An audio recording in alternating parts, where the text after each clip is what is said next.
Hello students, आज हम biology का क्वेश्चन बैंक पढ़ना स्टार्ट करेंगे। Let's start with the third chapter, inheritance and variation. सबसे पहला क्वेश्चन है the three principles of Mendelism are. Basically हमें मेंडल्स के 3 लॉज के नाम पूछे, that is law of dominance, law of segregation and law of independent assortment. So option A will be the correct answer. अब उसके बाद next question है which one of the following is back cross. किसी भी F1 hybrid का अगर हम लोग किसी भी पैरेंट के साथ क्रॉस करेंगे तो उसको बैक क्रॉस कहते हैं। सो इसका करेक्ट आंसर है F1 D option, F1 into any parent, F1 का क्रॉस किसी भी पैरेंट के साथ। नेक्स्ट क्वेश्चन है red antirrhinum is crossed with white one, offsprings are pink, this is an example of. अब यहाँ पे क्या बताया गया है कि जब रेड कलर को वाइट कलर वाले से क्रॉस किया तो जो ऑफस्प्रिंग्स प्रोड्यूस हुए वो पिंक कलर के थे। नॉर्मली या तो रेड होना चाहिए था या तो वाइट होना चाहिए था, लेकिन यहाँ क्या हुआ, रेड और वाइट कलर के जो जीन्स है इनमें से कोई एक जीन किसी दूसरे पर पूरी तरह से डोमिनेंट नहीं हो पाया और दोनों के जो कैरेक्टर है रेड और वाइट वो मिक्स होकर पिंक कलर का कैरेक्टर शो करने लगे। इस वजह से ऑफस्प्रिंग जो है वो पिंक कलर के हैं और this is an example of incomplete dominance. Red colour या वाइट कलर दोनों में से कोई एक जीन किसी दूसरे पर पूरी तरह से डोमिनेंट नहीं हो पाया, इस वजह से पिंक कलर के ऑफस्प्रिंग्स हुए। तो इसका करेक्ट ऑप्शन बी है, incomplete inheritance, incomplete dominance. Next question है the word chromosomes was coined by. Direct question है, वॉल्डे ने दिए थे द वर्ड क्रोमोसोम, उन्होंने कॉइन किए थे। फिर नेक्स्ट क्वेश्चन है nullisomy is represented by. Nullisomy में नल मीन्स वॉइड, यानी कि कोई खाली जगह। यहाँ पर इसका मतलब ये है कि इस जगह पर क्रोमोसोम एब्सेंट है और वो भी एक पेयर ऑफ क्रोमोसोम, मतलब कि 2 क्रोमोसोम्स एब्सेंट है। एक पेयर में 2 क्रोमोसोम होते हैं तो 2 क्रोमोसोम जो है वो यहाँ पे एब्सेंट है। 2 सेट में से एक पेयर गायब है, which is represented as 2n, यानी कि 2 सेट माइनस 2 क्रोमोसोम्स। तो 2n - 2 will be the correct answer. Next question है आइडेंटिफाई द ऑड वन। अब इसमें ऑप्शंस क्या है, मोनोप्लॉइडी, डिप्लॉइडी, पॉलीप्लॉइडी एंड हाइपरप्लॉइडी। अब हम लोग ने इस चैप्टर में प्लॉइडी पढ़े हैं। आप लोग टेक्स्ट बुक में देखोगे तो आपको एक चार्ट दिखेगा प्लॉइडी का, तो उसमें जो है प्लॉइडी 2 तरह के हैं, एक यूप्लॉइडी और एक एन्यूप्लॉइडी।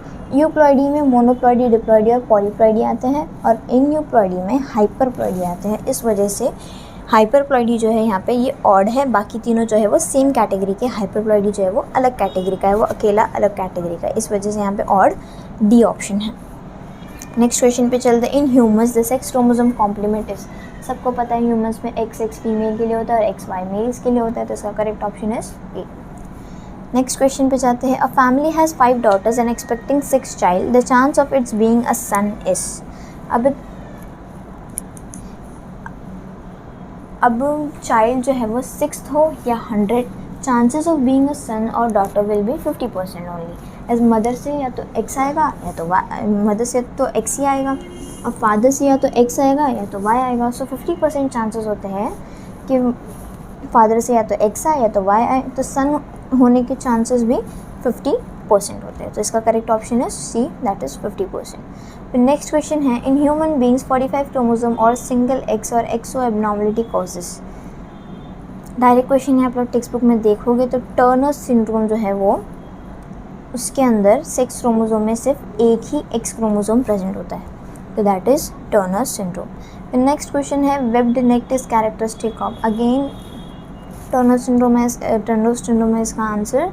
टर्नर सिंड्रोम का जब आप लोग पैराग्राफ पढ़ोगे तो उसके अंदर वेब्ड नेक का जो है वो सिम्टम दिखेगा और टर्नर सिंड्रोम जो है वो XO से रिप्रेजेंट किया जाता है, तो इसका करेक्ट आंसर है D, दैट इज़ XO।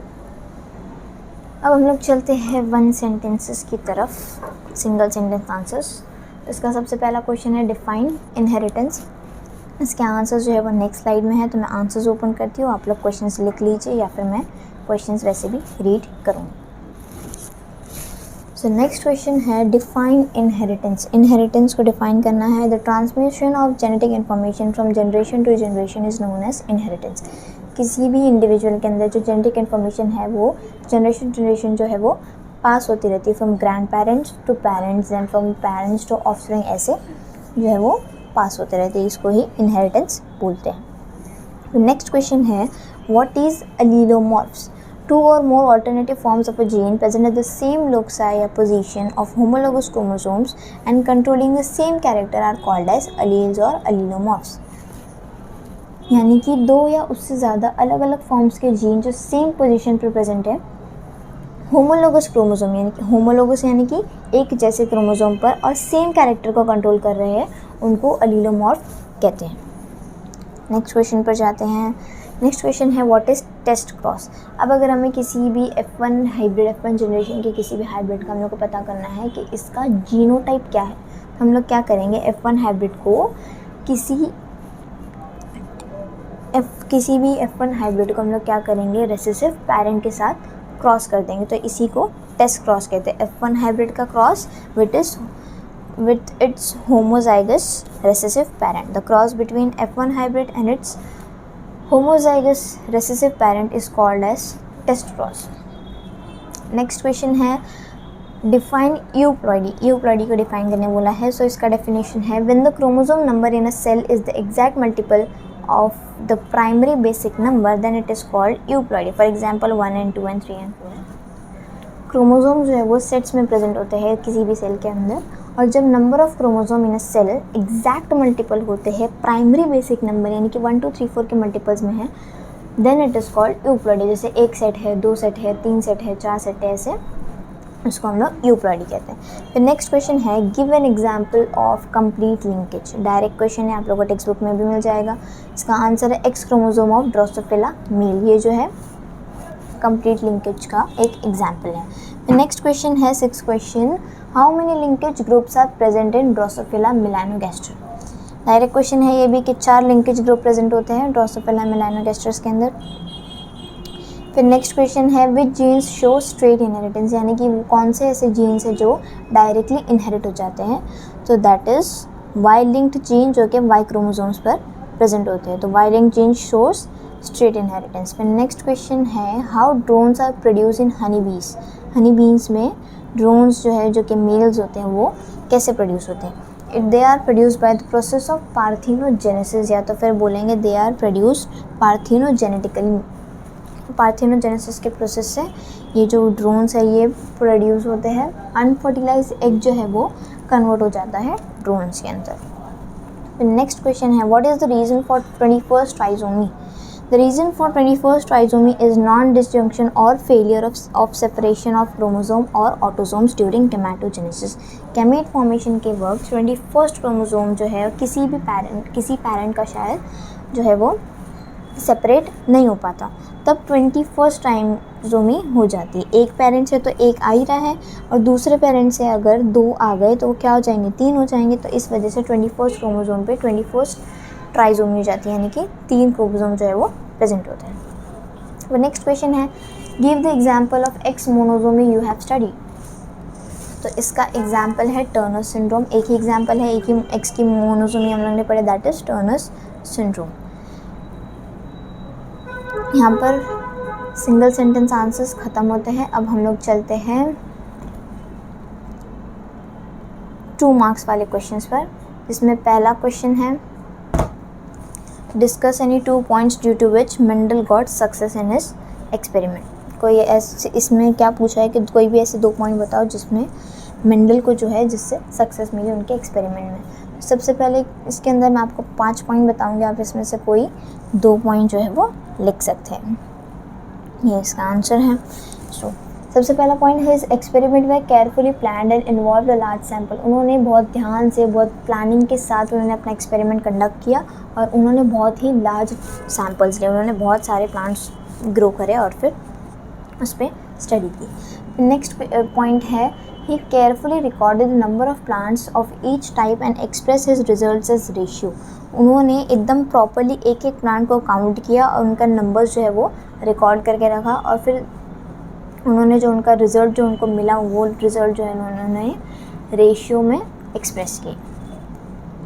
फिर the next point is in the pea plant contrasting characters can be easily recognize. उन्होंने पी प्लांट चूज़ किया और पी प्लांट के अंदर जो है वो कॉन्ट्रास्टिंग कैरेक्टर ईजिली दिखाई दे सकते, जैसे प्लांट टॉल है या शॉर्ट है, फ्लावर का कलर कैसा है, पर्पल है, वाइट है, फिर सीड कलर कैसा है, ग्रीन है या येलो है, ऐसे जो है वहाँ उसके पी प्लांट के अंदर कॉन्ट्रास्टिंग कैरेक्टर्स बहुत आसानी से हम लोग को दिखाई देते हैं। द नेक्स्ट पॉइंट है the 7 different characters in pea plant were controlled by a single factor each. जो 7 कैरेक्टर्स पी प्लांट के मेंडल ने सिलेक्ट किए थे, वो सातों कैरेक्टर जो है वो सातों कैरेक्टर के लिए 7 जीन प्रेजेंट थे, यानी कि एक कैरेक्टर के लिए एक ही जीन प्रेजेंट था, जिसको यहाँ पे फैक्टर बोला गया। पहले जीन को फैक्टर के नाम से जानते थे। सो हर एक कैरेक्टर के लिए एक एक फैक्टर प्रेजेंट था। फिर 5th पॉइंट है the factors are located on separate chromosome and these factors are transmitted from generation to generation. जो ये जो फैक्टर्स, ये जीन्स है, ये अलग अलग क्रोमोसोम पे प्रेजेंट है और ये फैक्टर जो है ये जनरेशन टू जनरेशन जो है वो ट्रांसमिट होते जा रहे थे, पास ऑन होते जा रहे थे। फिर नेक्स्ट क्वेश्चन है, अब यहाँ पे सारे क्वेश्चन है। अब नेक्स्ट स्लाइड में जो है वो इन सीक्वेंस आंसर्स दिए हुए, सेकंड, इसके बाद सेकंड आंसर है, फिर थर्ड है, फिर फोर्थ है, फिर फिफ्थ है, ऐसे इन सीक्वेंस आंसर्स दिए गए हैं। तो मैं क्वेश्चन रीड करूँगी आप लोग को और आंसर्स मैं यहाँ पे दिखा दूँगी, ठीक है। सो सेकंड क्वेश्चन है give any 2 points of difference between homozygous and heterozygous. Homozygous heterozygous में हम लोग को डिफरेंस बताना है। कोई 2 पॉइंट लिखने हैं, यहाँ पे 3 पॉइंट है, आप लोग कोई 2 लिख सकते हैं। सबसे पहला पॉइंट है organism having identical alleles for a character are homozygous. किसी भी ऑर्गेनिज्म में अगर कोई एक कैरेक्टर के आइडेंटिकल अलील्स है, यानी कि 2 सेम अलील्स है, तो उसको हम लोग होमोजाइगस कहते हैं। और अगर ऑर्गेनिज्म में डिसिमिलर अलील्स है for a character are heterozygous. अगर किसी ऑर्गेनिज्म में 2 अलग अलग तरह के अलील है एक ही कैरेक्टर के लिए, तो उसको हम लोग हेट्रोजाइगस कहते हैं। तो सेकंड पॉइंट है होमोजाइगस में कि इट इज़ प्योर और ट्रू ब्रीडिंग, और हेट्रोजाइगस में इट इज़ हाइब्रिड, यानी कि डज नॉट ब्रीड ट्रू। फिर थर्ड पॉइंट है they form only 1 type of gamete. अब इसमें होमोजाइगस यानी कि दोनों सेम तरह के जीन से, यानी कि ये या तो ये जो गैमेट जब बनाएगा, मतलब जैसे एग्जांपल नीचे दिया हुआ है, टॉल के लिए कैपिटल टी यूज़ किया है। मतलब जब गैमेट्स बनेंगे तो एक ही तरह के गैमेट्स बनेगा, कैपिटल टी वाला ही बनेंगे, क्योंकि इसके पास दोनों सेम है। और हेट्रोजाइगस में they form more than 1 type of gametes, यानी कि एक भी बना सकते हो, एक से ज़्यादा तरह के ये जो है गैमेट्स बनाते हैं। जैसे कि इसका एग्जांपल यहाँ पे दिया है, टॉल के लिए यहाँ पे capital T small T use किया। तो या तो 2 जब गैमेट्स बनेंगे तब 2 तरह के गैमेट्स बनेंगे, एक कैपिटल टी और एक स्मॉल टी। आई होप आपको समझ आया हो। अब हम लोग नेक्स्ट क्वेश्चन की तरफ चलते हैं, third question. So the third question is explain test cross with suitable example and state its ratio. तो हम लोग को टेस्ट क्रॉस के बारे में पूछा है।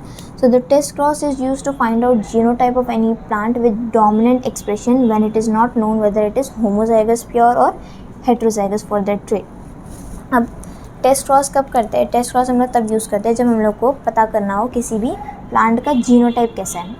और वो जो प्लांट है, जैसे कि अगर एक प्लांट ले लो जो कि उसका जो डोमिनेंट फ्लावर कलर है वो पर्पल है, और वो प्लांट जो है पर्पल कलर का है, उसके जो फ्लावर्स है वो पर्पल कलर के। अब हमको पता करना है इस प्लांट का कि इस प्लांट का जीनोटाइप कैसा है, वो होमोजाइगस है कि हेट्रोजाइगस है, ये हमको पता करना है। तो हम लोग क्या करेंगे, उसका टेस्ट क्रॉस करेंगे। और टेस्ट क्रॉस जो है वो हम लोग उसका टेस्ट क्रॉस करेंगे विद अ रेसेसिव पैरेंट। उसका जो रेसेसिव पैरेंट होगा हम लोग उससे उसका टेस्ट क्रॉस करेंगे। सेकेंड पॉइंट है for example P plant having purple flowers, यानी कि F1 hybrid with unknown genotype, जिसका हम लोग को जीनोटाइप फाइंड करना है। उसको अगर क्रॉस किया जाए with P plant with white flower जो कि रेसेसिव है, यहाँ पे पी प्लांट में फ्लावर कलर जो है पर्पल वाला डोमिनेंट है और वाइट वाला रेसेसिव है। तो हम लोग क्या करते हैं, रेसेसिव वाले पैरेंट के साथ F1 हाइब्रिड को क्रॉस करते हैं। अब फिर हम लोग देखेंगे कि if all flowers produced are purple, अगर सारे पर्पल कलर के फ्लावर्स प्रोड्यूस हुए तो we can conclude that plant is pure और होमोजाइगस। अगर सारे प्लांट पर्पल आए तो वो होमोजाइगस है। होमोजाइगस कैसे, पर्पल वाला जो है वो डोमिनेंट है, वाइट वाला रेसेसिव है, यानी कि वाइट वाला कब आएगा, जब दोनों स्मॉल आर हो, या तो फिर स्मॉल पी, यहाँ पे स्मॉल पी रिप्रेजेंटेशन लिया है। तो रेसेसिव वाला कब आएगा, जब 2 स्मॉल पी होंगे। अब जो है यहाँ पे क्या बोला कि अगर सारे फ्लावर जो है वो पर्पल कलर के, यानी कि F1 हाइब्रिड से एक जीन आया होगा और रेसेसिव वाले से तो स्मॉल पी ही आया। अब अगर F1 वाले से, F1 हाइब्रिड से अगर कैपिटल पी आया, तभी वो फ्लावर जो है वो पर्पल कलर का दिखाई देगा। मतलब if all flowers produce are purple, यानी कि अगर उसके पास से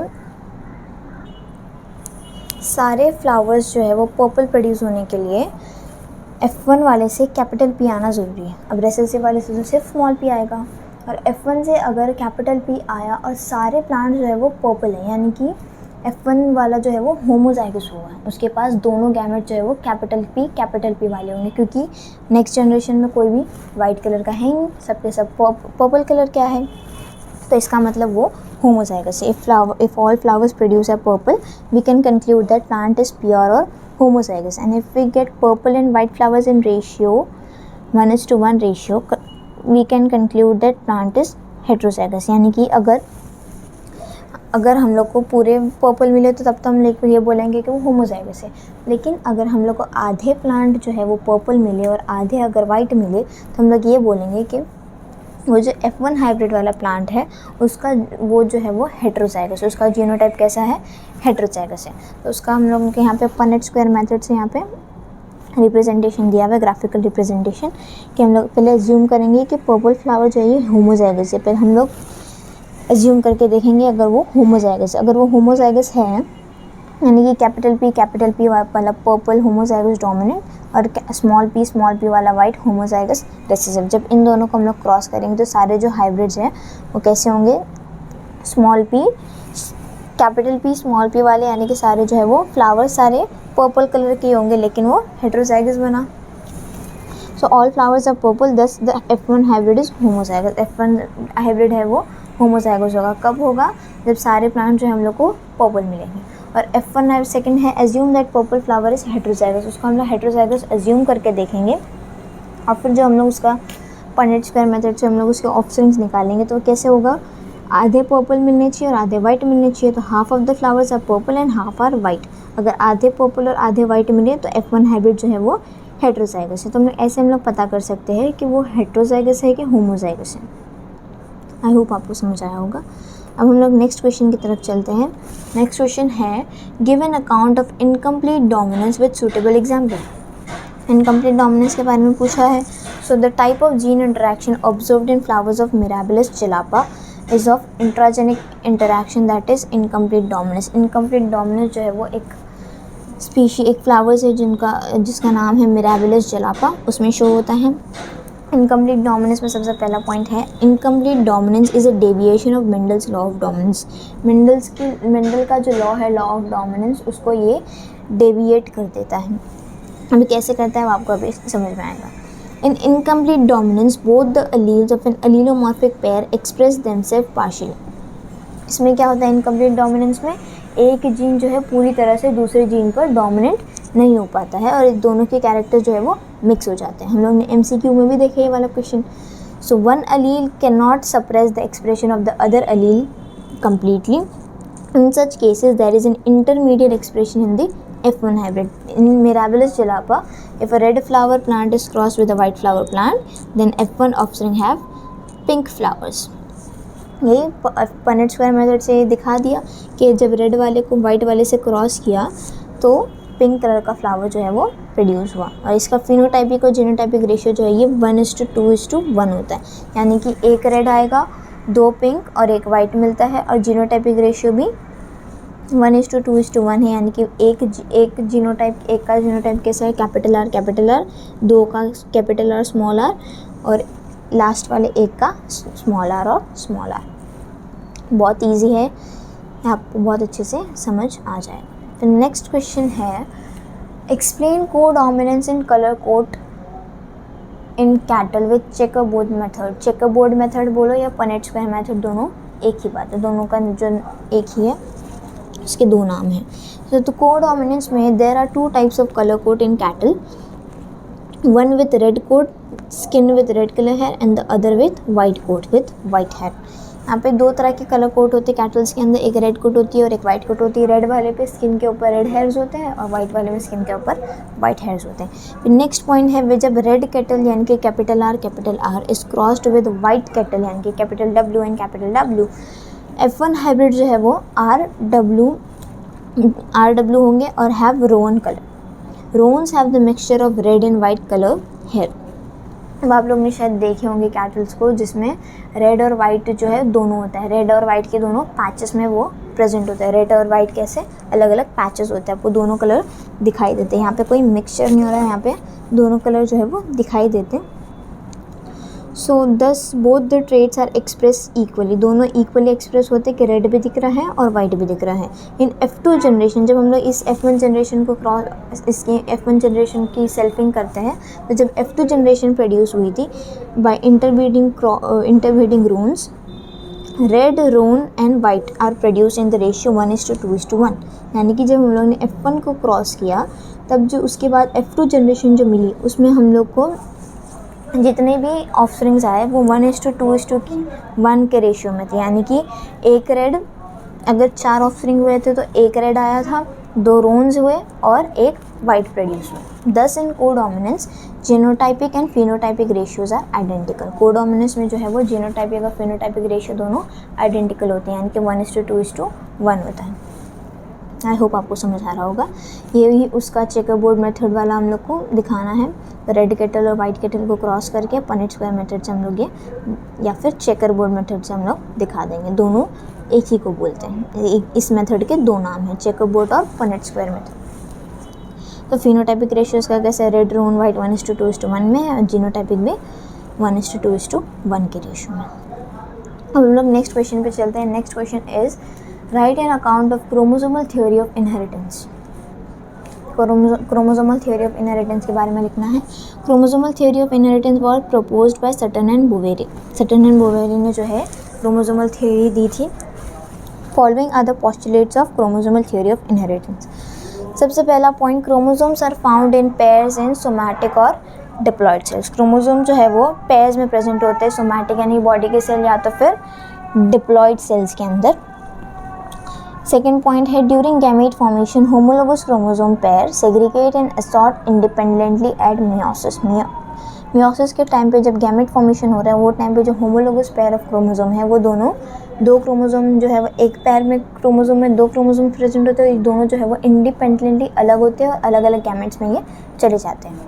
due to this each gamete contains only 1 chromosome of pair, यानी कि एक पेयर में से हर एक गैमेट के पास एक क्रोमोसोम ही जाता है, 2 नहीं जाते। फिर थर्ड पॉइंट है, hereditary characters are carried by chromosome which are present in the nucleus of this gametes. Hereditary characters यानी कि वो कैरेक्टर्स जो जनरेशन पास हो रहे हैं, वो कैरेक्टर्स जो है वो ये क्रोमोसोम कैरी करते हैं, और ये क्रोमोसोम जो है हम लोग को गैमेट्स की न्यूक्लियस में मिलते हैं। तो नेक्स्ट पॉइंट है, गैमेट्स यानी कि sperm and egg contain all the hereditary character, they form the link between parents and offspring. Gametes के अंदर जो है ये सारे हेरिडिटरी कैरेक्टर थे, जितने भी कैरेक्टर्स पेरेंट्स टू ऑफस्प्रिंग में पास हो रहे हैं वो सारे जो है ये गैमेट्स के पास होते हैं, और ये जो है एक लिंक फॉर्म करता है between parents and offsprings. Last point है, the union of sperm and egg during fertilisation restores the diploid number of chromosome. अब जब गैमेट फॉर्मेशन के टाइम पे क्रोमोसोम आधे हो गए थे, यानी कि डिप्लॉयड या हैप्लॉयड हो गए थे, तो फर्टिलाइजेशन का प्रोसेस जो है ये फर्टिलाइजेशन के टाइम पे जब स्पर्म और एग का यूनियन हुआ, तो ये जो डिप्लॉयड नंबर ऑफ क्रोमोसोम थे वो फिर से रीस्टोर हो गए, आधे मिलके पूरा हाफ और हाफ वो दोनों मिलके डिप्लॉयड क्रोमोसोम बना देते हैं।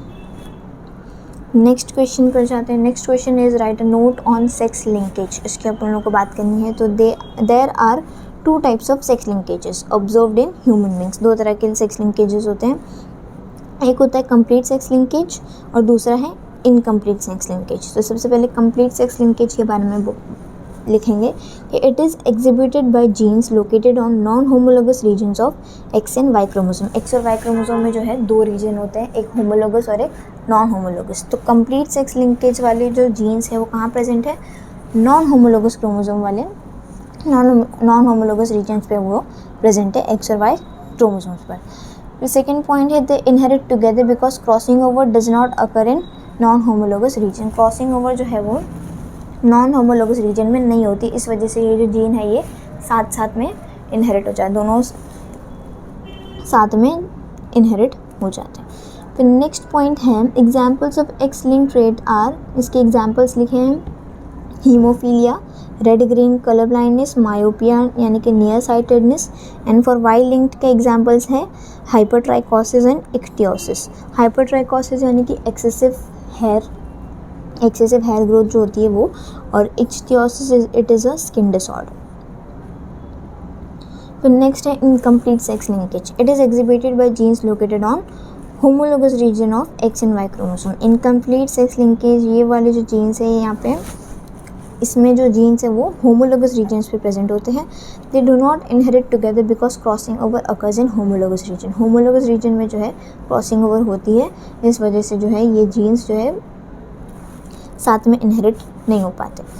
फिर नेक्स्ट पॉइंट है सी एग्जाम्पल्स। एक्स और Y linked traits are total colour blindness, nephritis, retinitis, pigmentosa etcetera. Total colour blindness, nephritis यानी किडनी की डिजीज़, और रेटिनाइटिस यानी कि रेटिना ऑफ द आई उसकी डिजीज़। फिर नेक्स्ट क्वेश्चन है differentiate between complete and incomplete linkage. Incomplete और incomplete linkage के बीच में हम लोग को डिफरेंशिएट करना है। अब द फिनोमिना, अब कंप्लीट लिंकेज और इनकम्प्लीट लिंकेज कंप्लीट लिंकेज उसको बोलते हैं, उस फिनोमिना को बोलते हैं जिसमें कंप्लीटली लिंक्ड जीन्स जो है वो उनका इनहेरिटेंस होता है, उसको कंप्लीट लिंकेज बोलते हैं। और वो फिनोमिना जिसके अंदर इनकम्प्लीटली लिंक्ड जीन्स जो है वो इनहेरिट होते हैं, उसको इनकम्प्लीट लिंकेज बोलते हैं। सबसे पहला पॉइंट है the genes are closely, complete linkage उसमें होगा जहाँ पे जीन्स जो है वो क्लोजली लोकेटेड होंगे क्रोमोसोम पे, और उनको हम लोग कम्प्लीटली लिंक जीन्स बोलते हैं। वो जीन्स जो क्लोजली लोकेटेड है क्रोमोसोम पे उसको हम लोग कम्प्लीटली लिंक जीन बोलते हैं, और इनकम्प्लीटली लिंक जीन का जो इनहेरिटेंस होता है उसी को हम लोग कंप्लीट लिंकेज बोलते हैं। फिर इनकम्प्लीट लिंकेज में the genes are distantly located on the same chromosome and is known as incompletely link genes. यानी कि यहाँ पे जो जीन्स है ये दूर दूर प्रेजेंट होते हैं। वहाँ पे कंप्लीट वाले में तो नज़दीक प्रेजेंट है, लेकिन इनकम्प्लीट वाले में ये दूर दूर प्रेजेंट होते हैं। और इनके जो इनहेरिटेंस का, इनका जो ये सारे जीन्स का ऑफस्प्रिंग में पास होने का जो फिनोमेना है, इसको हम लोग इनकम्प्लीट लिंकेज कहते हैं। सेकेंड पॉइंट है ड्यूरिंग क्रॉसिंग ओवर दे, यानी कि linked genes do not separate and inherit together. और इनकम्प्लीट लिंकेज में during crossing over the incompletely linked genes have chances of separation. अब ये जो कंप्लीट लिंकेज में ये जीन्स जो है ये नज़दीक है, बहुत क्लोजली लोकेटेड है, इस वजह से ये अलग नहीं होते, ये साथ ही में इनहेरिटेड हो जाते हैं। और इनकम्प्लीट के अंदर क्रॉसिंग ओवर के टाइम पे ये जो जीन है ये दूर दूर प्रेजेंट होता है, इस वजह से जो है ये सेपरेट हो जाते हैं। थर्ड पॉइंट है द फिनोमिना ऑफ द, यानी कि कम्प्लीटली लिंक्ड जीन्स का inheritance is called complete linkage, and the phenomena of inheritance of incompletely linked gene is called incomplete linkage. Complete linkage का एग्जाम्पल है X chromosome of Drosophila males, and incomplete linkage का example है in Zea mays colour and shape of grain. Colour और shape का, grain का colour और shape कैसा होगा, वो वाले जो जीन्स हैं वो जीन्स जो है यहाँ पे इसमें दूर दूर लोकेटेड होता है। इसके बाद हम लोग को नेक्स्ट क्वेश्चन पढ़ना है। Next question is explain mechanism of sex determination in birds. Birds के अंदर सेक्स डिटर्मिनेशन कैसा होता है हम लोग को ये बताना है। तो सबसे पहले peacock is a bird. In peacock the chromosomal mechanism of sex determination is ZWZZ type. Birds में जो है सेक्स डिटर्मिनेशन है वो ZWZZ टाइप का होता है। In this type females are heterogametic. Female जो है ये हेट्रोगैमेटिक होते हैं। हेट्रो का मीन्स अलग अलग, यानी कि ZW वाला जो है वो फीमेल्स है, and females in this type are heterogametic and produce 2 types of eggs. 50% eggs के पास Z होगा और 50% एग्स के पास W क्रोमोसोम होगा, क्योंकि फीमेल कैसे बन रही है Z और W से, तो वो 2 तरह के गैमेट्स बनाएगी। मेल्स जो है ये होमोगैमेटिक है and produce 1 type of sperms. एक ही तरह के स्पर्म्स बनाएंगे, क्योंकि इनके पास Z और Z एक ही तरह का गैमेट है, तो ये क्या करें, एक ही तरह का जीन है, तो ये क्या करेंगे, एक ही तरह का गैमेट बनाएंगे। Males are homogametic and produce 1 type of sperms. Each sperm carries a Z chromosome. फिर नेक्स्ट पॉइंट है the sex of individual depends on the kind of egg, यानी कि ova fertilize by the sperm. अब birds female है, birds में जो bird produce हुए वो मेल है या फीमेल, ये डिपेंड करता है कि कौन से वाले एग को स्पर्म ने फर्टिलाइज किया। ओके, आई होप आपको समझ आ गया होगा। अब next question is give detail account of thalassemia. Thalassemia के बारे में हम लोग को डिटेल में बताना है। तो सबसे पहला पॉइंट है thalassemia is an autosomal inherited recessive disease, यानी कि ये जो डिज़ीज़ है ये ऑटोसोमल यानी कि हमारी बॉडी के सेल्स के अंदर बॉडी के सेल से इनहेरिट होती है और ये रेसेसिव डिजीज़ है। Haemoglobin molecule is made up of 4 polypeptide chain, यानी कि 2 alpha and 2 beta chain. Haemoglobin molecule जो है वो 2 तरह की पॉलीपेप्टाइड चेन का बनता है, 2 alphas and 2 beta chains. The synthesis of alpha chains are controlled by 2 closely linked genes HBA1 and HBA2। अब अल्फ़ा और बीटा 2 चेन है। अल्फ़ा चेन का सिंथेसिस जो है ये 2 जीन्स क्लोजली रिलेटेड जीन्स होते हैं, 2 लिंक्ड जीन है, ये 2 जीन्स कंट्रोल करते हैं which is HBA1 and HBA2 जो कि क्रोमोसोम नंबर 16 पे प्रेजेंट होते हैं। While the synthesis of beta chain, जो बाकी जो बीटा चेन है दूसरी वाली चेन, उसका सिंथेसिस उसका जो सिंथेसिस है वो कंट्रोल होता है बाय एक ही जीन से। अल्फ़ा चेन में 2 जीन्स कंट्रोल कर रहे थे और बीटा चेन को सिंथेसाइज करने के लिए एक ही जीन कंट्रोल कर रहा है, दैट इज़ HBB जो कि क्रोमोसोम नंबर 11 पे प्रेजेंट है। नेक्स्ट पॉइंट है depending upon which chain of haemoglobin is affected thalassemia is classified as alpha thalassemia and beta thalassemia. अगर अल्फ़ा चेन अफेक्टेड है तो अल्फ़ा थैलेसीमिया हुआ, अगर बीटा चेन अफेक्टेड है तो बीटा थैलेसीमिया। नेक्स्ट पॉइंट है it is cause due to deletion और mutation of gene which codes for alpha and beta globin chains that result in abnormal synthesis of haemoglobin. अब ये कैसे हो जाता है, अगर जो अल्फ़ा और बीटा ग्लोबिन चेन्स का जो जीन कोड कर रहा है उसमें अगर डिलीशन हो जाए या तो फिर म्यूटेशन हो जाए तो फिर क्या होगा, एबनॉर्मल सिंथेसिस ऑफ हीमोग्लोबिन का हीमोग्लोबिन जो है वो प्रॉपर्ली सिंथेसाइज नहीं हो पाएगा। 6 पॉइंट है in thalassaemia person shows symptoms like anaemia, pale yellow skin, change in size and shape of RBC, slow growth and development, dark urine etcetera. Thalassaemia जिसको thalassaemia वो पर्सन जो है वो ये सारे सिम्टम्स शो करता है। फिर नेक्स्ट पॉइंट है massive blood transfusion is needed to this patients, इन पेशेंट्स को जो है बहुत सारा ब्लड चढ़ाना पड़ता है। फिर लास्ट पॉइंट है thalassemia differs from sickle cell anaemia. 2 disease है, एक सिकल सेल एनीमिया और थैलेसीमिया, ये दोनों हीमोग्लोबिन रिलेटेड डिजीज़ हैं। Thalassemia differs from sickle cell anemia. Thalassemia is a quantitative problem of synthesizing few globin molecules. Thalassemia में जो है globin molecules haemoglobin जो है वो कम बन रहा है लेकिन कम बन रहा है, तो ये कितना है, क्वांटिटी का प्रॉब्लम है।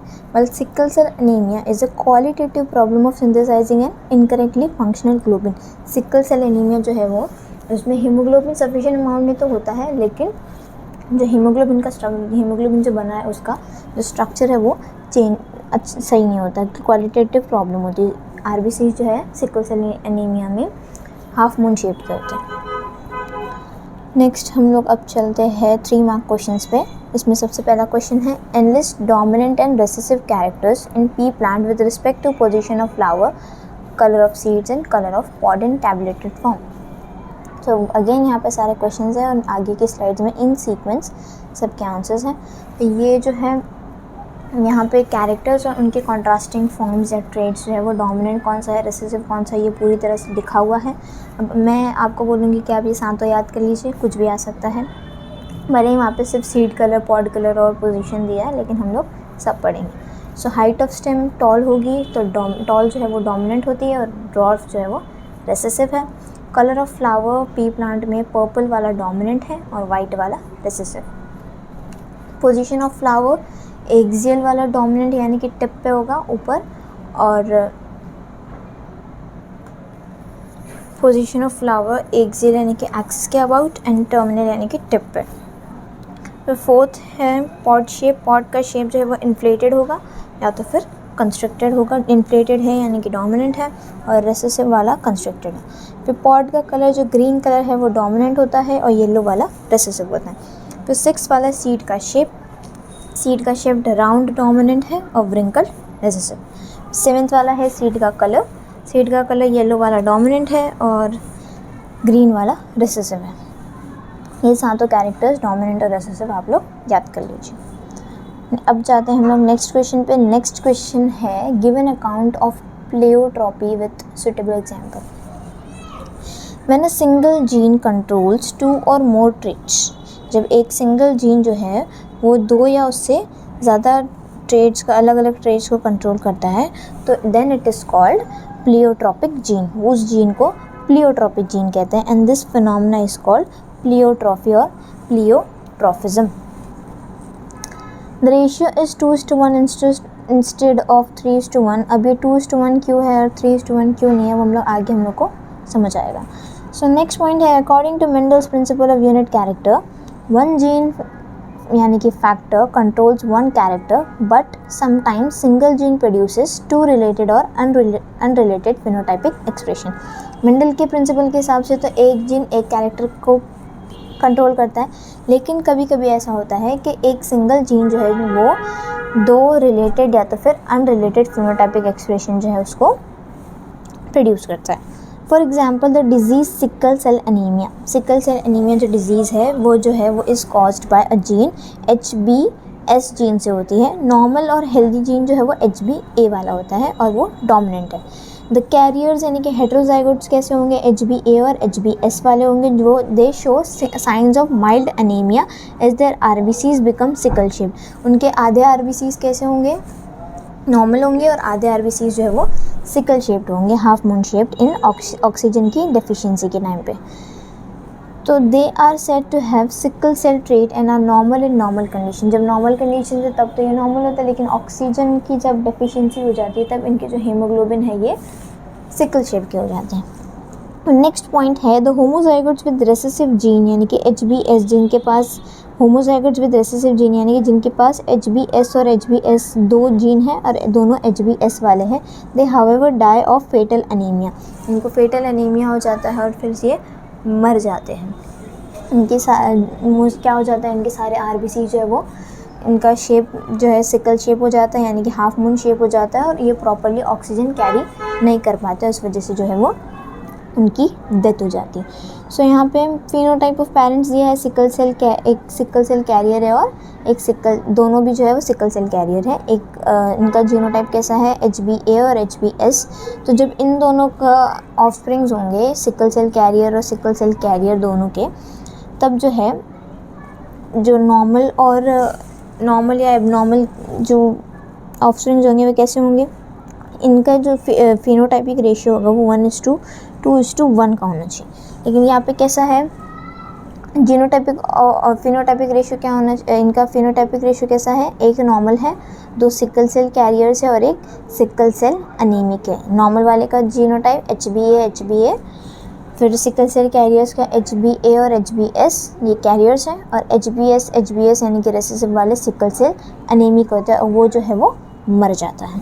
तो इस वजह से जो है अब इनका कैसा होगा, इसी वजह से इनका जो रेशियो है वो 2:1 का होता है। यहाँ पे देखोगे दो सिकल सेल कैरियर्स है और एक नॉर्मल है, जो चौथा वाला है वो उसकी डेथ हो जाती है, इस वजह से 2:1 है। Thus the gene for sickle cell anaemia is lethal यानी कि जानलेवा in homozygous condition and produces sickle cell trait and heterozygous carrier. ये जो है होमोजाइगस कंडीशन में लीथल होता है और सिकल सेल ट्रेट को प्रोड्यूस करता है इन हेट्रोजाइगस कैरियर, मतलब जो हेट्रोजाइगस होते हैं उनके अंदर ये ट्रेट प्रोड्यूस करता है बट वो लीथल नहीं है। 2 different expressions are produced by a single gene. इस सिंगल जीन से दो डिफरेंट एक्सप्रेशंस होते हैं।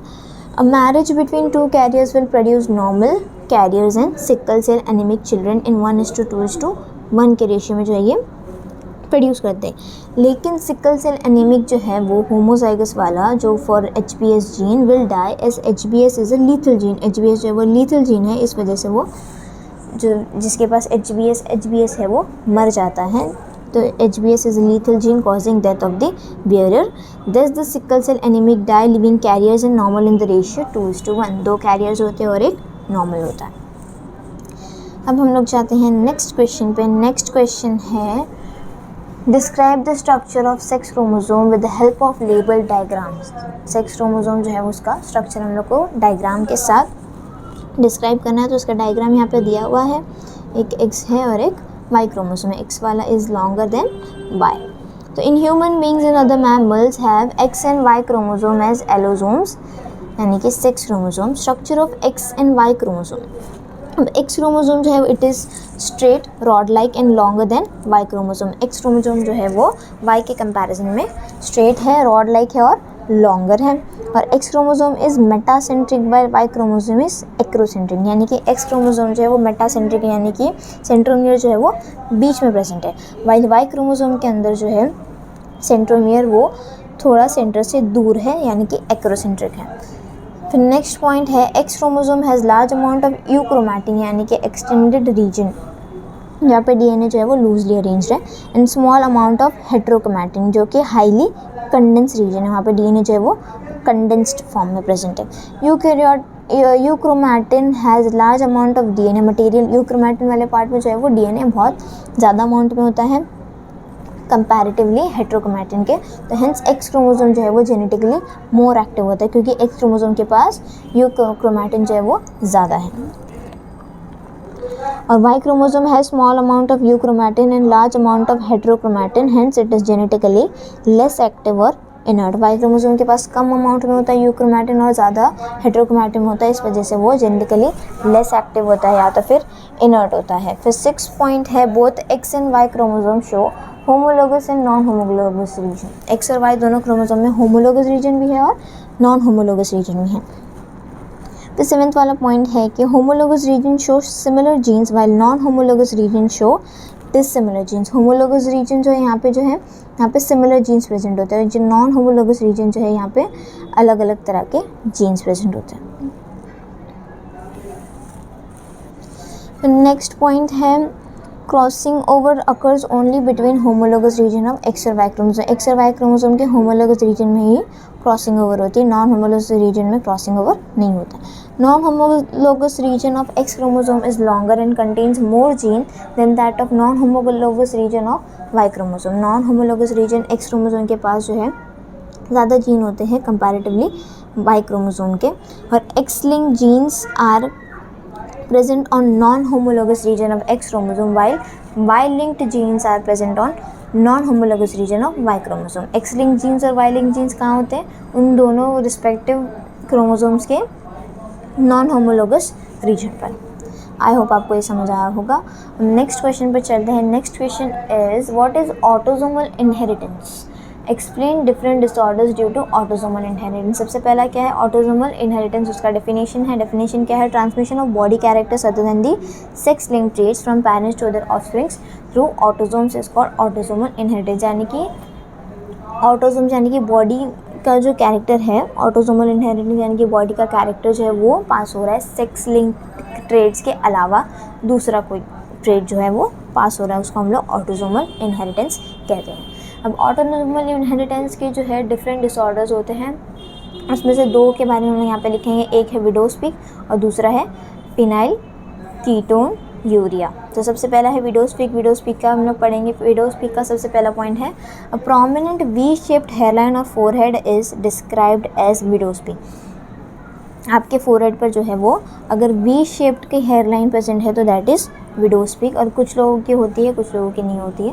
So it is determined by autosomal dominant gene. Autosomal dominant gene जो है वो डिटरमाइन करता है। ऑटोसोमल यानी कि सेक्स क्रोमोसोम के अलावा जो क्रोमोसोम है वो क्रोमोसोम पे इसका जीन प्रेजेंट होता है, और ये वाला जो कैरेक्टर ये डोमिनेंट है। फिर विडोस्पिक जो है occurs in homozygous dominant and also heterozygous individual. Homozygous dominant यानी कि दोनों जीन सेम है, या तो फिर हेटेरोज़ाइगस इंडिविजुअल जिसमें अलग अलग तरह के जीन्स हैं, वो दोनों में जो है विडोस्पिक अकर होती है क्योंकि ये डोमिनेंट कैरेक्टर है। फिर नेक्स्ट पॉइंट है individuals with homozygous recessive genotype have a straight hair line, यानी कि जिनके पास जो है होमोज़ाइगस रिसेसिव जीन है, जिनके पास रिसेसिव जीन प्रेजेंट होते हैं, उनके पास जो है they have straight hair line. उनके पास विडोस्पिक नहीं होती, उनके पास स्ट्रेट हेयर लाइन होती है फोरहेड पर। फिर फिफ्थ पॉइंट है both males and females have equal chances of inheritance. Male और फीमेल्स दोनों के पास इक्वल चांसेस होते हैं, मेल को भी हो सकता है और फीमेल को भी हो सकता है। फिर नेक्स्ट वाली डिजीज़ सेकेंड डिजीज़ है फिनाइल कीटोन्यूरिया, या तो फिर PKU उसको लिखा जाता है। So phenylketonuria is an inborn metabolic disorder caused due to deficiency of phenylalanine hydroxylase enzyme. एक एंजाइम है फिनाइल एलेनाइन हाइड्रोक्सिलेज, ये एंजाइम की डेफिशिएंसी से फिनाइल कीटोन्यूरिया हो जाता है, और ये इनबॉर्न मेटाबॉलिक डिसऑर्डर यानी कि ये इनबॉर्न मेटाबॉलिक नेक्स्ट पॉइंट है phenylketonuria is cause due to recessive autosomal genes. Phenylketonuria किससे होता है? रेसेसिव ऑटोसोमल जीन्स से होता है, यानी कि रेसेसिव है। When recessive genes are present in homozygous condition, recessive character कब शो होता है? जब दोनों जो है वो जीन्स जो है वो रेसेसिव जीन्स है। When recessive genes are present in homozygous condition, phenylalanine hydroxylase enzyme is not produce. ये एंजाइम जो है ये प्रोड्यूस नहीं होता जब ये जो जीन्स है, जो इसको ये एंजाइम प्रोड्यूस करने वाले जीन्स जो है ये रेसेसिव जीन्स यहाँ पे प्रेजेंट होते हैं। This enzyme is essential for conversion of phenyl alanine into tyrosine. Phenyl alanine को टायरोसिन में कन्वर्ट करने के लिए एंजाइम रिस्पॉन्सिबल होता है, लेकिन अगर ये एंजाइम की एब्सेंस या अगर ये एंजाइम प्रेजेंट नहीं है तो जो ये फिनाइल एलेनाइन है ये और उसका डेरिवेटिव जो है ये सारे ब्लड और सेरिब्रोस्पाइनल फ्लूइड के अंदर एक्यूमुलेट हो जाते हैं, उसके अंदर ये डिपॉजिट हो जाते हैं और it affects development of brain and causes mental retardation. Brain के डेवलपमेंट को अफेक्ट करता है, मेंटल रिटार्डेशन कॉज करता है। और एक्सेस फिनाइल एलेनाइन जो है ये यूरिन में सिक्रीट हो जाता है, इस वजह से इस डिजीज़ को फिनाइल कीटोन्यूरिया कहते हैं। नेक्स्ट पे जाते हैं। नेक्स्ट क्वेश्चन है explain inheritance pattern of colour blindness with suitable chart. Colour blindness के बारे में बोलना है। A person suffering from colour blindness can not differentiate between red and green colour. अब वो पर्सन जिसको कलर ब्लाइंडनेस है वो जो है वो डिफ्रेंशिएट नहीं कर पाते रेड और ग्रीन कलर में। उनको रेड और ग्रीन कलर जो है वो ग्रे जैसा दिखता है। Both these colours appear grey to the colour blind person. It is caused due to recessive X-linked genes, which is X raised to small c, which prevent the formation of color-sensitive cells, यानी कि rods and cones in the retina that are necessary for distinguishing red and green color. वो colour sensitive sales, वो sales जो retina में present है, जो कि ज़रूरी है डिस्टिंग्विश करने में रेड और ग्रीन कलर को बीच में, वो सेल्स जो है उसका फॉर्मेशन जो है ये वो जीन प्रिवेंट कर देता है, उनको बनने नहीं देता। डोमिनेंट एक्स लिंक्ड जीन यानी कि X raised to capital C is necessary for formation of colour sensitive cells in the retina of eye. ये एक्स लिंक्ड जीन जो है, जो कलर सेंसिटिव सेल्स का जो फॉर्मेशन है, ये डोमिनेंट एक्स लिंक्ड जीन है। द होमोजाइगस रेसेसिव फीमेल्स यानी कि X raised to small c और X raised to small c and hemizygous recessive male यानी कि X raised to small c और y, क्योंकि एक्स लिंक्ड डिजीज़ है तो सब X पे ही होगा। Are unable to distinguish between red and green colours. Females को ये डिजीज़ होने के लिए उनके पास दोनों भी XC वाले जीन होने चाहिए और मेल्स के पास एक भी आ गया तो दे will be affected. The frequency of colour blind women is much less than the colour blind mail, क्योंकि मेल के पास तो एक ही एक्स क्रोमोसोम है, फीमेल के पास दो है। फीमेल के पास दो है तो कम चांसेस होते हैं, बहुत कम चांसेस होते हैं कि दोनों भी जो है वो रेसेसिव वाले हों। तो इस वजह से मेल जो है वो ज़्यादा मेल्स के जो है वो ज़्यादा चांसेस होते हैं, ज़्यादा फ्रीक्वेंसी होती है कलर ब्लाइंड होने के as compare to female. When a normal man marries a carrier woman, half of their sons may be colorblind, while remaining half will have normal vision. अब जब normal man marries a carrier woman, उनके जो half of the son है वो भी colorblind होंगे या और half जो है वो normal होंगे। क्यों? क्योंकि अब डिपेंड करता है, अब फादर से तो वाई ही आ रहा है, अब डिपेंड करता है, अब मदर जो है वो कैरियर है, अब डिपेंड करता है मदर के पास से रेसेसिव वाला आ रहा है या डोमिनेंट वाला, तो 50-50% चांस होते हैं। इस वजह से हाफ जो है वो कलर ब्लाइंड होंगे और हाफ जो है वो नॉर्मल होंगे। और उनकी सारी डॉटर जो है उनका विजन तो नॉर्मल होगा, लेकिन आधी के पास जो है वो जो आधी के पास जो वाला जीन होगा, they will be half of them will be carrier for the disease. यहाँ पे ग्राफिकल रिप्रेजेंटेशन करके भी शो कर दिया गया है, आपको ये समझ में आ जाएगा। फिर नेक्स्ट है, if a colour blind male marries a female with normal vision then all the offspring will have normal vision. सबके पास विजन तो नॉर्मल होगा, सन्स तो नॉर्मल ही होंगे, लेकिन जो डॉटर्स है वो उनमें से डॉटर्स जो है वो कैरियर होंगे, क्योंकि फादर कलर ब्लाइंड है, XC उनके पास एक ही एक्स क्रोमोसोम है। अब डॉटर होने के लिए फादर से X आना पड़ेगा और X कैसा है, रेसेसिव वाला, तो जितनी भी डॉटर्स होंगी वो सारी कैरियर होंगी इस डिज़ीज़ के लिए। उसका भी ग्राफिकल रिप्रेजेंटेशन यहाँ पे दिया हुआ है। अब हम लोग नेक्स्ट क्वेश्चन पर जाते हैं, that is next question is write note on bleeders disease and its inheritance with suitable chart. Bleeders disease के बारे में बोले यानी कि haemophilia. Haemophilia is bleeders disease. सबसे पहला पॉइंट है haemophilia is X linked recessive disorder in which blood fails to clot और कोएगुलेट वेरी स्लोली। हीमोफीलिया जो है ये एक्स लिंक्ड रेसेसिव डिसऑर्डर है जिसमें ब्लड जो है वो क्लॉट नहीं हो पाता या तो फिर बहुत ही स्लो क्लॉट होता है। The genes for normal clotting are dominant over the recessive genes for haemophilia. Haemophilia जो है वो रेसेसिव जीन की वजह से होता है और जो नॉर्मल क्लॉटिंग वाला जीन है वो डोमिनेंट होता है। The person having recessive gene for haemophilia is deficient in clotting factors 8 या तो फिर 9। उसके बाद या तो क्लॉटिंग फैक्टर 8 या फिर 9 जो है वो नहीं होता है उनके ब्लड में। फिर नेक्स्ट पॉइंट है even minor injuries cause continuous bleeding hence haemophilia is also called as bleeders disease. अब जिनको हीमोफीलिया होता है अगर उनको थोड़ा सा भी कट पहुंच गया तो वो जो है माइनर इंजरी भी अगर होगी तो उनको कंटिन्यूस ब्लीडिंग होगी और वो जो है हो सकता है वो उनके लिए लीथल हो।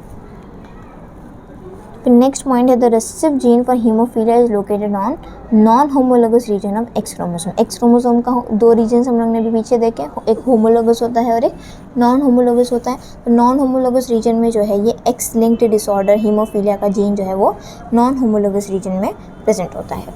As there is no corresponding allele on Y chromosome to suppress its expression so men suffer from this disease. अब क्योंकि वाई क्रोमोसोम पे इसका कॉरस्पॉन्डिंग जीन जो है वो प्रेजेंट नहीं होता, जो कि अगर प्रेजेंट होता तो हम लोग देख सकते थे अगर वो डोमिनेंट है कि रिसेसिव है, तो अगर डोमिनेंट होता तो फिर उसको सप्रेस कर पाता। लेकिन मेन में क्योंकि वाई क्रोमोसोम है और वाई के ऊपर ऐसा कोई करस्पॉन्डिंग जीन प्रेजेंट नहीं है, इस वजह से मेन जो है ये डिजीज़ से सफ़र करते हैं। Women suffer only when both X chromosome has recessive genes allele. Womens को ये डिजीज़ तभी होगी जब वुमेन्स का जो दो एक्स क्रोमोसोम है वो दोनों के ऊपर अगर रेसेसिव जीन प्रेजेंट हो। अगर एक के ऊपर प्रेजेंट होगा तो दूसरे पे डोमिनेंट होगा और डोमिनेंट वाला रेसेसिव वाले को सप्रेस कर देगा, वो डिजीज़ नहीं होगी बट उसका जीन प्रेजेंट होगा। फिर नेक्स्ट है if a hemophilic male marries a female with a normal clotting of blood, then all the offsprings will show normal clotting of blood. The sons will have normal clotting of blood, but daughters will be carrier for the disease. अगर father को haemophilia है तो उसके sons तो सारे normal होंगे, लेकिन जो उनकी जो डॉटर्स होंगी वो सारी कैरियर होंगी इस डिज़ीज़ के लिए। लेकिन उनकी क्लॉटिंग, ब्लड की क्लॉटिंग तो नॉर्मल होंगी बट उनके पास जो है वो हीमोफीलिया वाला जीन उनके अंदर प्रेजेंट होगा, उसके लिए वो ये कैरियर होंगी। फिर नेक्स्ट है जब when carrier women marries a normal man then all the daughters will have normal clotting of blood but half of them will be carriers. तो अगर जब when carrier women marries normal man तो आधी जो daughters होंगी वो उनके पास नॉर्मल क्लॉटिंग ऑफ ब्लड होंगी, सारी इनके पास ही होंगी, बस आधी के पास जो है वो कैरियर होंगे उस डिजीज़ के, उनके पास वो जीन होगा। सबकी क्लॉटिंग नॉर्मल है डॉटर्स के अंदर, बस उनमें से जो आधी डॉटर्स हैं उनके पास ये जीन जो है प्रेजेंट होगा हीमोफीलिया वाला, they will be carrier for the disease. Half of the same will be haemophilic and while the remaining will have normal clotting of blood.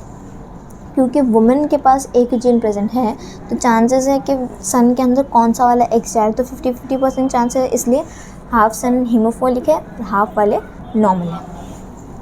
इसका ग्राफिकल रिप्रेजेंटेशन यहाँ पे दिया हुआ है, आप लोग इसको देख सकते हैं। फिर उसके बाद नेक्स्ट क्वेश्चन है explain the mechanism of sex determination in humans with suitable chart. Suitable chart show करके हम लोग को बताना है sex determination in humans. The sex determination in human being, the chromosomal mechanism of sex determination in human being is of XXXY type. सबको पता है XXXY type का होता है। ह्यूमन डिप्लॉयड सेल के पास 46 क्रोमोसोम होती है, यानी कि 23 पेयर्स ऑफ क्रोमोसोम होते हैं हर एक सेल के अंदर। इनमें से 22 पेयर्स जो है क्रोमोसोम उसको ऑटोसोम्स कहते हैं और एक पेयर ऑफ क्रोमोसोम को सेक्स क्रोमोसोम कहते हैं, that are responsible for determination of sex. So human female has a pair of XX homomorphic sex chromosome while male has XY यानी कि heteromorphic sex chromosomes. A human male has 44 autosomes plus XY sex chromosome whereas female के पास कैसे होते हैं 44 autosome plus XX sex chromosomes. अब gamete formation के time पे mail के अंदर जो है द डिप्लॉयड जर्म सेल्स जो है टेस्टिस के अंदर they undergo spermatogenesis to produce 2 types of haploid sperm. ये 2 तरह के हैप्लॉइड स्पर्म्स बनाते हैं, जिसमें 50% स्पर्म्स के पास 22 ऑटोसोम एंड एक्स क्रोमोसोम होगा, वाइल 50% स्पर्म्स के पास 22 ऑटोसोम्स और वाई क्रोमोसोम्स होगा। फीमेल्स में डिप्लॉयड जर्म सेल जो इन ओवरीज जो है वो अंडरगो oogenesis होता है, और ये जो है oogenesis होता है to produce only 1 type of, सिर्फ एक ही टाइप का एग बना पाती, क्योंकि सारे एग्स के पास कैसे 22 ऑटोसोम्स और सेक्स क्रोमोसोम में से एक्स होगा, क्योंकि इनके पास दोनों सेम है, एक्स और एक्स है, तो ये एक ही तरह का गैमीट बनाती हैं। Thus human male is heterogametic and female जो है वो होमोगैमेटिक। और हेट्रो मीन्स अलग अलग तरह के गैमेट्स होता है, और फीमेल में होमोगैमेटिक यानी कि सेम तरह के गैमेट्स होते हैं। If sperm containing X chromosome fertilises egg या ovum, then diploid zygote formed after fertilisation grows into female child. अगर एक्स क्रोमोसोम वाला स्पर्म एग को फर्टिलाइज करेगा तो जो डिप्लॉयड ज़ाइगोट बनेगा वो that will be a female child. और अगर स्पर्म कंटेनिंग वाई क्रोमोसोम वाला फर्टिलाइज करेगा एग को, देन डिप्लॉयड ज़ाइगोट जो बनेगा वो फर्टिलाइजेशन के बाद जो ग्रो करेगा वो जो है वो मेल चाइल्ड होगा। The sex of a child depends on the type of sperm fertilising the egg, and hence the father is responsible for determination of sex of the child and not the mother. इसका जो chart इन्होंने बोला वो chart यहाँ पे बनाया हुआ है, आप ये चार्ट भी बनाइएगा। फिर next question is write a note on down syndrome. Down syndrome के ऊपर हम लोग को नोट लिखना है। डाउन सिंड्रोम क्या है? Individual suffering from down syndrome will have 47 chromosome. 46 की जगह पे इनके पास 47 क्रोमोसोम होता है। और 47 कैसे? एक एक्स्ट्रा कहाँ पे? 21st क्रोमोसोम, 21st पोजीशन पे जो क्रोमोसोम है 21st ट्राइजोमी हो जाती है ड्यू टू नॉन डिजंक्शन और failure of separation of chromosomes, यानी कि ऑटोसोम्स ड्यूरिंग गैमेट फॉर्मेशन। हम लोग ने ऊपर देखा है ये 21st क्रोमोसोम पे क्या है? 3 क्रोमोसोम प्रेजेंट है, इस वजह से यहाँ पे 46 की जगह 47 क्रोमोसोम प्रेजेंट होते हैं और वो पर्सन को डाउन सिंड्रोम होता है। अब उसके ये followings are the symptoms of Down syndrome के सारे सिम्टम्स हैं। माइल्ड और moderate mental retardation and poor skeletal development. Next है distinct facial features like small head, ears and mouth. Face is typically flat and rounded with flat nose, open mouth and protruding tongue. Next है eye slant up and out with internal epicanthal folds. आप इसको search करोगे तो आपको दिखाई देगा, आप images देख लोगे गूगल पे तो आपको समझ में आ जाएगा ये एपिकेंथल फोल्ड्स क्या है। एशियंस को होते हैं mostly. Flat hands and stubby fingers यानी कि छोटी और मोटी मोटी उंगलियां होती हैं। Palm is broad with single palmar crease, यानी कि हमारे हाथ पे नॉर्मली 2 क्रीज लाइंस होती है पाम्स पे, बट इनके पाम्स पे जो है वो एक सिंगल क्रीज ही प्रेजेंट होती है। फिर नेक्स्ट क्वेश्चन है, next is what are the different characters that develop due to Klinefelter syndrome. Klinefelter syndrome जो है इसमें कौन कौन से डिफरेंट कैरेक्टर्स होते हैं हम लोग देखेंगे। सो क्लिनफिल्टर सिंड्रोम क्या है? It is chromosomal disorder cause due to an extra X chromosome in males के अंदर क्या होगा? एक एक्स्ट्रा एक्स क्रोमोसोम प्रेजेंट होगा, XXY इनका जो है सेक्स क्रोमोसोम, इनके पास 2 X और एक Y प्रेजेंट होते हैं। Thus genotype of individual is 44 + XXY। Klinefelter syndrome वालों का जीनोटाइप कैसा है? 44 + XXY। They are described as feminised males, इनको फेमिनाइज्ड मेल्स बोलते हैं। Extra chromosome is a result of non disjunction of X chromosome during meiosis. Extra chromosome इसीलिए हो सकता है जब गैमेट बन रहे तो उस वक्त एक्स और एक्स जो क्रोमोसोम है वो सेपरेट नहीं हो पाए, इस वजह से जो है दोनों एक्स जो है वो साथ में आ गए। अब इंडिविजुअल इस दोनों एक्स भी हो सकते हैं, एक्स वाई भी हो सकता है, एक्स किसी भी साथ आ सकता है, एक्स्ट्रा क्रोमोसोम आ गया किसी एक पेरेंट से। Individual is male and has overall masculine development. Individual तो मेल है, उनके पास पूरा मैस्कुलिन डेवलपमेंट होता है। Individuals have harsh voice pitch and under developed testis. इनके जो टेस्टिस है वो पूरी तरह से डेवलप नहीं होते हैं, और इनकी जो है वॉइस जो है कैसी होती है? हार्श वॉइस जो है, इनकी पिच जो है वो हार्श वॉइस होती है।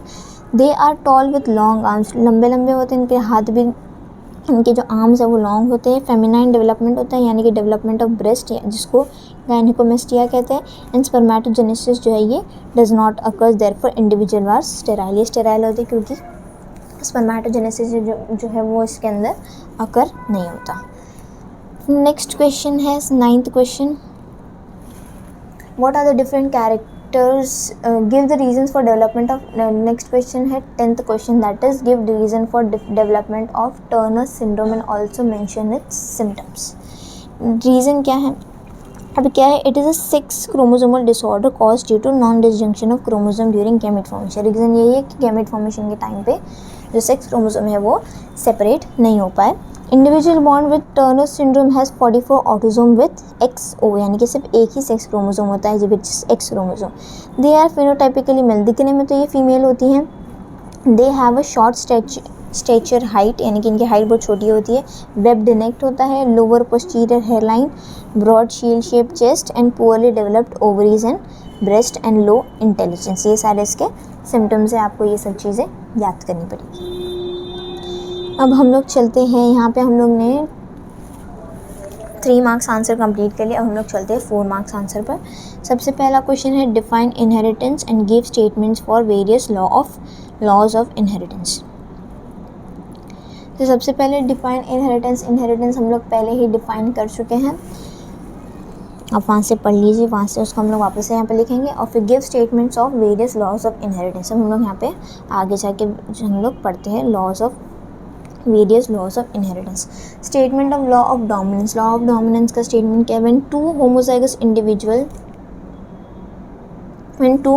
individuals with one or more sets of contrasting characters are crossed, the alleles यानी कि characters that appear in F1 are dominant and those which do not appear in F1 are recessive। यानी कि जब हम ये क्या बोल रहा है कि जब होमोजाइगस इंडिविजुअल, यानी कि वो होमोजाइगस यानी कि होमो मीन्स सेम, यानी कि अगर मान लो टॉल वाला कैरेक्टर लो, तो अगर कैपिटल टी वाला एक पेरेंट है और स्मॉल टी वाला एक पेरेंट है, जब दो होमोजाइगस इंडिविजुअल इन दोनों को जब हम लोग क्रॉस करते हैं और फिर जो हम लोग को और इनके जो कैरेक्टर्स कॉन्ट्रास्टिंग कैरेक्टर्स लेके, यानी कि टॉल और ड्वार्फ वाला, एक टॉल है और एक डॉर्फ है, एक प्लांट टॉल है, कैपिटल टी वाला टॉल है और स्मॉल टी वाला डॉर्फ है। इन दोनों को कॉन्ट्रास्टिंग कैरेक्टर वाले होमोजाइगस इंडिविजुअल्स को जब हम लोग क्रॉस करते हैं तो इनके बाद जो F1 जनरेशन आती है उनके अंदर जो कैरेक्टर प्रोड्यूस हुआ, यानी कि वो जो F1 जनरेशन है वो टॉल है या शॉर्ट है, टॉल है या डॉर्फ है, वो जो कैरेक्टर शो हुआ वो वाला जो कैरेक्टर है वो डोमिनेंट है जो F1 में आया। तो यही बोल रहा है कि when two homozygous individual with one और more sets of contrasting characters are cross, the alleles that appear in F1 are dominant and those which do not appear in F1 are recessive. यानी कि example के तौर पे toll जो है वो dominant है और डॉर्फ जो है वो रिसेसिव है।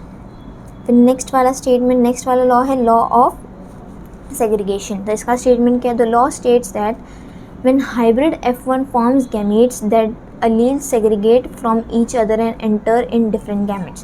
जब F1 हाइब्रिड बनता है, जब ये गैमेट्स बनाते हैं तो जो अलील्स हैं इनके अंदर, ये क्रोमोसोम पेयर्स में, तो जब इनके जो अलील्स है ये गैमेट फॉर्मेशन के टाइम पे एक दूसरे से अलग हो जाते हैं और अलग अलग गैमेट्स के अंदर ये चले जाते हैं। The gametes forms are pure in that they carry only one अलील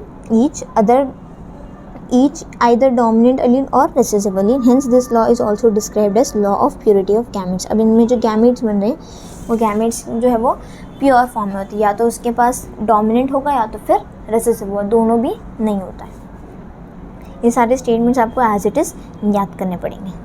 फिर नेक्स्ट है इसका थर्ड लॉ है लॉ ऑफ इंडिपेंडेंट असॉर्टमेंट। तो ये लॉ क्या होता है, the law states that when hybrid possessing 2 और मोर पेयर्स ऑफ कॉन्ट्रास्टिंग फैक्टर्स यानी कि alleles forms gametes, the factors in each pair segregate independently of the other pair.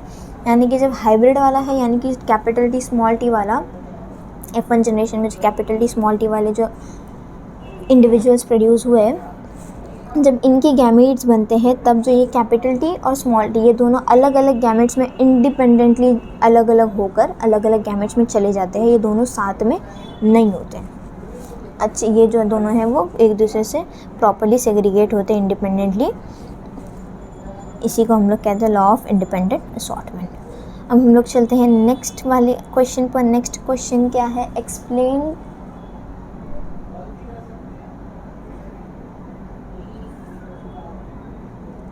Next question क्या है, एक्सप्लेन इंट्राजेनिक एंड इंटरजेनिक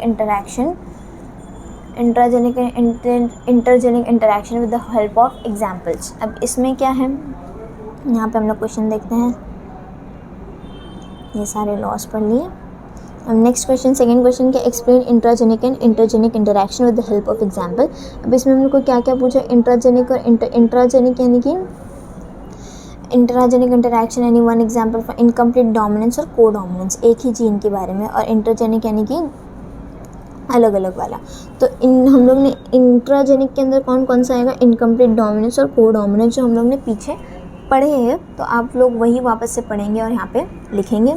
फिर intergenic interaction के अंदर pleiotropy आती है, प्लियोट्रोपी भी हम लोग ने पीछे पढ़े, तो ये इंटरजेनिक इंटरैक्शन है। आप लोग वहाँ से इसका भी आंसर लिख लेंगे। फिर नेक्स्ट क्वेश्चन, थर्ड क्वेश्चन क्या, explain structure of chromosomes with label diagram. अब हम लोग स्ट्रक्चर का, क्रोमोसोम का जो है वो स्ट्रक्चर पढ़ते हैं। स्ट्रक्चर ऑफ क्रोमोसोम्स, क्रोमोसोम्स जो है इसका डायग्राम आपको अच्छे से याद होना चाहिए, डायग्राम आप लोग अच्छे से प्रैक्टिस करेंगे।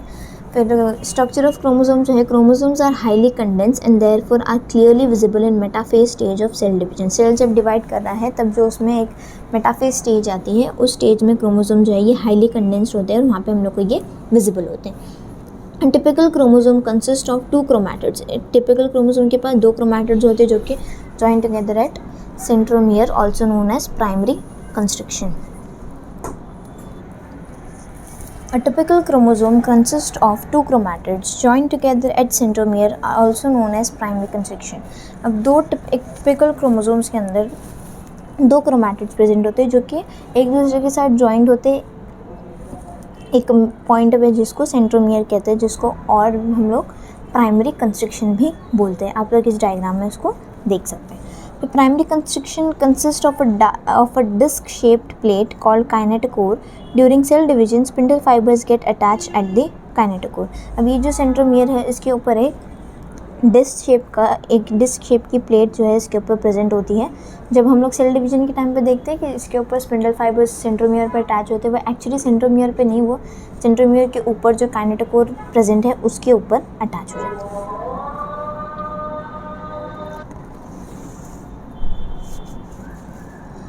Apart from primary constriction, some few chromosomes possesses additional 1 or 2 constrictions called secondary constriction.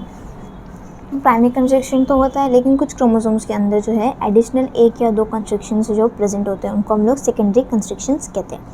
Eight secondary constriction 1 nuclear organiser, जिसको हम लोग न्यूक्लियर ऑर्गेनाइजर कहते हैं, nucleus becomes organised during interphase के टाइम पे न्यूक्लियस जो है वो ऑर्गेनाइज होता है सेकेंडरी कंस्ट्रिक्शन वाली जगह पर। सैटेलाइट बॉडी यानी कि sat body is attached at secondary constriction in very few chromosome. बहुत कम क्रोमोसोम होते हैं जिसके अंदर सैटेलाइट बॉडी जो है वो प्रेजेंट होती है, सेकेंडरी कंस्ट्रिक्शन की साइड पे वो जो ये अटैच होती है इसके साथ। Each chromatid in turn contains a long, unbranched, slender, highly coiled double-stranded DNA thread called chromonema, extending through the length of chromatid. Each chromatid, हर एक क्रोमाटिड जो है इसके अंदर एक जो है लंबे लंबे अनब्रांच स्लेंडर लाइक पतले पतले जो है highly coiled double standard DNA के थ्रेड्स प्रेजेंट है, जिसको हम लोग क्रोमोनीमा कहते हैं, जो कि पूरे लेंथ ऑफ द क्रोमाटिड के अंदर एक्सटेंडेड होते हैं, पूरी तरह से फैले हुए होते हैं। The ends of chromosome that is chromatids के जो एंड्स हैं उसको हम लोग टीलोमियर्स कहते हैं। अब हम लोग चलते हैं नेक्स्ट क्वेश्चन पे। नेक्स्ट क्वेश्चन है give detail account of sex linked inheritance. उसके ऊपर हम लोग को बताना है। तो सेक्स लिंक इनहेरिटेंस जो है वो एक्स लिंक्ड और वाई लिंक्ड होती है। तो सबसे पहले एक्स लिंक के बारे में पढ़ेंगे। एक्स लिंक यानी कि sex link genes. The X link genes are located on non-homologous region of X chromosome and these genes do not have corresponding alleles on Y chromosome। वो ये जो X linked genes है ये non-homologous region पे present होते हैं X chromosome पे, और इसकी जो corresponding alleles है वो Y chromosome पे प्रेजेंट नहीं होते। As females have 2 X chromosome, 2 recessive X linked genes are required for expressing of sex linked trait। अब क्योंकि फीमेल्स के पास 2 X chromosome है तो किसी भी रेसेसिव ट्रेट को फीमेल्स में एक्सप्रेस होने के लिए दोनों X क्रोमोसोम के ऊपर रेसेसिव जीन्स का प्रेजेंट होना ज़रूरी है, क्योंकि अगर कोई एक जीन रेसेसिव है तो दूसरा डोमिनेंट होगा और वो डोमिनेंट वाला रेसेसिव को सप्रेस कर देगा। If one X chromosome carries a recessive gene for a sex-linked trait, its effect is suppressed by the dominant gene present on the other X chromosome। यही मैंने आपको बता दी कि X क्रोमोसोम जो है वो रेसेसिव जीन अगर एक के पास रेसेसिव है और दूसरे के पास डोमिनेंट है तो डोमिनेंट वाला रेसेसिव वाले को सप्रेस कर देगा। फिर नेक्स्ट है नेक्स्ट पॉइंट है the females with one recessive genes are carrier, जिसके पास जो वो फीमेल्स जिसके पास सिर्फ एक रेसेसिव जीन्स होते हैं उनको हम लोग कैरियर्स बोलते हैं उस पर्टिकुलर जीन से रिलेटेड डिजीज़ के लिए।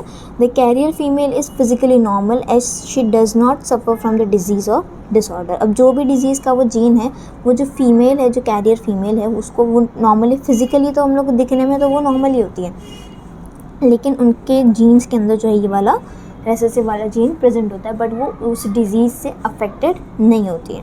As males have only one X chromosome, if it carries X-linked recessive gene for sex-linked trait, then it is expressed phenotypically because there is no dominant gene on Y chromosome to suppress its effect। अब क्योंकि mails के पास सिर्फ एक X chromosome होता है और X-linked recessive gene sex-linked trait का अगर उसके अंदर प्रेजेंट है तो वो जो है वो एक्सप्रेस हो जाता है फिनोटिपिकली, और क्योंकि इसके पास कोई डोमिनेंट जीन प्रेजेंट नहीं होता वाई क्रोमोसोम पे, इस वजह से वो सप्रेस नहीं हो पाता और वो अपना इफेक्ट दिखा देते हैं। देयरफॉर सेक्स लिंक्ड या X linked traits appear more frequently in males than in the females. तो इस वजह से एक्स लिंक्ड ट्रेट जो है वो ज़्यादातर मेल्स में दिखाई देते हैं, फीमेल्स में कम दिखाई देते हैं।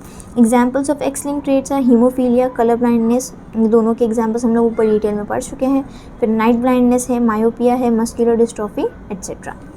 अब नेक्स्ट है Y linked gene. Y linked gene के यानी कि वाई क्रोमोसोम वाला genes located on non homologous region of Y chromosome are called Y linked genes और होलैंड्रिक जीन्स। अब वो जीन्स जो वाई क्रोमोसोम पे प्रेजेंट है उसको हम, और वाई क्रोमोसोम के नॉन होमोलोगस रीजन पे प्रेजेंट है उसको हम लोग वाई लिंक्ड जीन्स बोलेंगे। तो the Y linked genes are inherited directly from male to mail.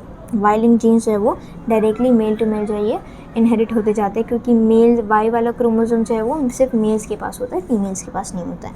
फिर in men the Y linked gene such as hypotrichosis is responsible for excessive development of hair on pinna of year.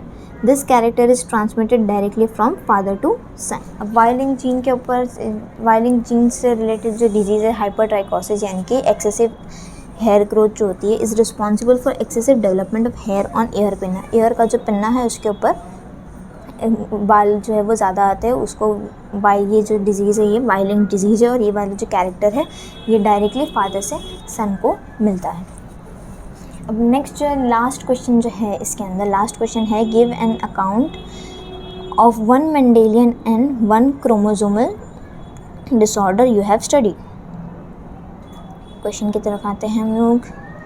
क्या है give an account of one Mendelian and one chromosomal disorder you have studied. तो Mendelian disorder में से thalassaemia है, thalassaemia के बारे में हम लोग ने ऊपर पढ़े, तो थैलेसीमिया जो है आप लोग अच्छे से पढ़ के उसके बारे में यहाँ पर लिखेंगे। और क्रोमोसोमल डिसऑर्डर जो है उसमें क्रोमोसोमल डिसऑर्डर में या तो डाउन सिंड्रोम या फिर टर्नर सिंड्रोम या तो फिर क्लिनफिल्टर सिंड्रोम, इन तीनों में से आप कोई भी एक सिंड्रोम को लेकर उसके बारे में आप लोग एक्सप्लेन कर देंगे। और ये तीनों सिंड्रोम जो है ये मैंने आपको ऊपर पढ़ा दी हूँ, तो इसलिए मैं आप वो आंसर फिर से नहीं पढ़ाऊँगी, आप लोग वहाँ से उसको पढ़ लीजिएगा। आई होप आपको ये लेक्चर अच्छे से समझ में आया होगा, सारी नोट्स आपको मिल गई है। अब आप अच्छे से पढ़िए और ये अपने दोस्तों में शेयर करिए। Thank you.